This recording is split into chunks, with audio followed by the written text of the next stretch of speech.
WhatsApp user name ವೈಶಿಷ್ಟ್ಯಕ್ಕೆ ಕೇಂದ್ರದ big break. ಮೆಟಾಗೆ ಕಠಿಣ ಆದೇಶ, ಬೇಡವೆನ್ನುತ್ತಿದೆ ಭಾರತ. ಹೌದು, ಮೆಟಾ ವಿನ್ಯಾಸಗೊಳಿಸಿರುವ ಹೊಸ ವಾಟ್ಸ್ಆಪ್ ಯೂಸರ್ ನೇಮ್ ವ್ಯವಸ್ಥೆಯಲ್ಲಿ ಇನ್ಸ್ಟಾಗ್ರಾಮ್ ಅಥವಾ ಎಕ್ಸ್ ಮಾದರಿಯಲ್ಲಿ ಬಳಕೆದಾರರು ತಮ್ಮದೇ ಆದ ವಿಶಿಷ್ಟ ಯೂಸರ್ ನೇಮ್ ಹೊಂದಬಹುದಾಗಿದೆ. ಅಂದರೆ ಅಪರಿಚಿತರೊಂದಿಗೆ ಅಥವಾ ಸಾರ್ವಜನಿಕ ವೇದಿಕೆಗಳಲ್ಲಿ ಚಾಟ್ ಮಾಡುವಾಗ ನಿಮ್ಮ ವೈಯಕ್ತಿಕ ಮೊಬೈಲ್ ಸಂಖ್ಯೆಯನ್ನು ಬಹಿರಂಗಪಡಿಸುವ ಅಗತ್ಯ ಇನ್ನು ಮುಂದೆ ಇರೋದಿಲ್ಲ. ಮೆಟಾ ಸಂಸ್ಥೆಯ ಪ್ರಕಾರ ವಾಟ್ಸ್ಆಪ್ ಯೂಸರ್ ನೇಮ್ ಫೀಚರ್ ಬಳಕೆದಾರರ ವೈಯಕ್ತಿಕ ಮಾಹಿತಿಯನ್ನು ರಕ್ಷಿಸಲು ಕೈಗೊಂಡಿರುವ ಮಹತ್ತರ ಹೆಜ್ಜೆಯಾಗಿದೆ.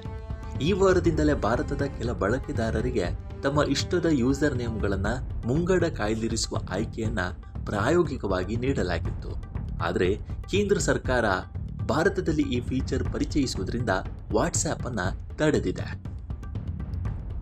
ಮೇಲ್ನೋಟಕ್ಕೆ ವಾಟ್ಸ್ಆಪ್ ಯೂಸರ್ ನೇಮ್ ಫೀಚರ್ ಬಳಕೆದಾರರ ಖಾಸಗಿತನವನ್ನು ರಕ್ಷಿಸುವ ಅತ್ಯಾಧುನಿಕ ವೈಶಿಷ್ಟ್ಯದಂತೆ ಕಂಡರೂ ಭಾರತ ಸರ್ಕಾರದ ಆತಂಕ ಮತ್ತು ಈ ಫೀಚರ್ ಕುರಿತ ದೃಷ್ಟಿಕೋನ ಸಂಪೂರ್ಣ ಭಿನ್ನವಾಗಿದೆ. ಪ್ರಸ್ತುತ ಭಾರತೀಯ ಸೈಬರ್ ಸ್ಪೇಸ್ನಲ್ಲಿ ಆನ್ಲೈನ್ ವಂಚನೆಗಳು, ಫಿಶಿಂಗ್ ದಾಳಿಗಳು ಮತ್ತು ಸಾರ್ವಜನಿಕರನ್ನ ಅಕ್ಷರಶಃ ನಡುಗಿಸುತ್ತಿರುವ ಡಿಜಿಟಲ್ ಅರೆಸ್ಟ್ ಹಗರಣಗಳು ದಿನದಿಂದ ದಿನಕ್ಕೆ ಹೆಚ್ಚುತ್ತಾ ಇವೆ.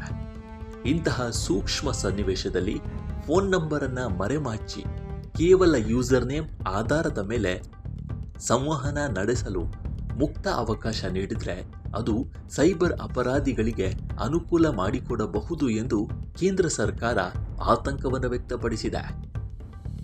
ಕೇಂದ್ರದ ಮಾಹಿತಿ ಮತ್ತು ತಂತ್ರಜ್ಞಾನ ಸಚಿವಾಲಯ ಮೆಟಾ ಸಂಸ್ಥೆಯ ಚೀಫ್ ಕಾಂಪ್ಲಿಯನ್ಸ್ ಆಫೀಸರ್ಗೆ ರವಾನಿಸಿರುವ ನೋಟಿಸ್ನಲ್ಲಿ ಈ ಕುರಿತು ಗಂಭೀರ ಕಾಳಜಿಯನ್ನು ವ್ಯಕ್ತಪಡಿಸಿದೆ.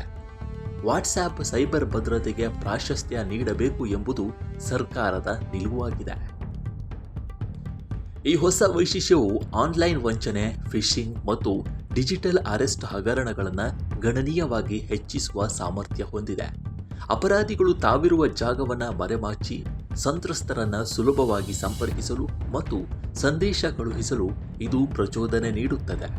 ಈ ಬಗ್ಗೆ ಸ್ಪಷ್ಟನೆ ನೀಡಬೇಕು ಎಂದು ಕೇಂದ್ರ ಸರ್ಕಾರ ಮೆಟಾ ಸಂಸ್ಥೆಗೆ ಕಳುಹಿಸಿರುವ ನೋಟಿಸ್ನಲ್ಲಿ ಸ್ಪಷ್ಟವಾಗಿ ಉಲ್ಲೇಖಿಸಿದೆ.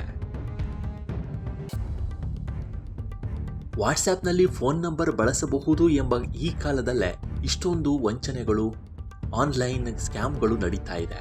ಇನ್ನು ಕೇವಲ ಯೂಸರ್ ನೇಮ್ ಬಳಸಿ ವಾಟ್ಸ್ಆ್ಯಪ್ ಅನ್ನು ನಡೆಸಬಹುದು ಅಂತ ಹೇಳೋದಾದರೆ ಇನ್ನೆಷ್ಟು ಆನ್ಲೈನ್ ವಂಚನೆಗಳು ನಡೆಯಬಹುದು ಅನ್ನೋದು ಕೇಂದ್ರದ ಆತಂಕವಾಗಿದೆ. ಈ ಬಗ್ಗೆ ನಿಮ್ಮ ಅಭಿಪ್ರಾಯ ಏನು ಅನ್ನೋದನ್ನು ಕಾಮೆಂಟ್ ಮಾಡಿ. ನಮಸ್ಕಾರ.